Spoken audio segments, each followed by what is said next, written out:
So what we're going to be doing this afternoon is we're going to be creating a shade-loving container. We're going to be incorporating caladium as one of the main features of it, and then we're going to be planting underneath it with a number of other shade-loving plants to be able to produce some additional color. This is the type of thing that really needs to be either in a dappled light or it needs to be in a fully shaded location in order for it to do well. So we're going to start off by using a caladium as the center of this particular container. And caladiums are available in a multitude of different colors. This is the white and green. And I just quickly wanted to be able to show you some of the variations on that color as well. So what we're going to do now is we're going to add some color accents to this shade container. And in this particular case, I'm using Riger begonias. Come in a multitude of different colors, some really nice outstanding yellows, oranges, that I think will blend really well with this combination of white and green. So what I'm going to do is I'm going to be planting towards me, and then I'm going to bring it forward and allow you to have a better and closer look at it. So we are sort of creating that tiered effect. What we inevitably would like to see is we'd like to see a taller focal point, a mid focal point, and then something that will be cascading over as well.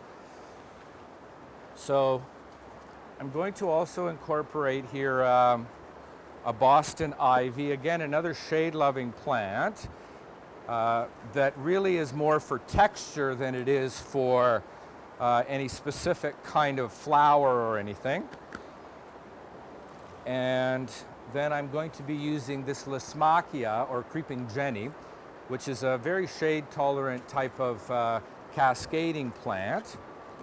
So I'm going to take that out and I'm going to place it towards the front of the container. Like so. So you'll see that we're starting to build up where we're going from the top or the highest feature to the middle feature, and then we're starting to cascade and droop over that way. So I'm going to add a little bit more color to it with a few more begonias. And I'm also going to incorporate some ivy, because to me the nicest look that you can get either in shade or in full sun is something that is cascading, and the ivy will certainly do well. And it's a very flexible kind of plant where it will do well in deep shade, but it will also do well in a sunny location.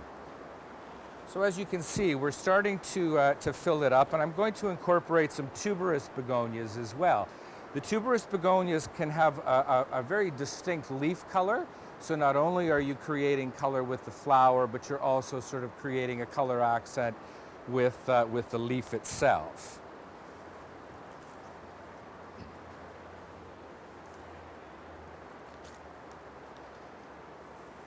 So this is the kind of thing I realize that people will say to me, well, you're planting awfully tight together.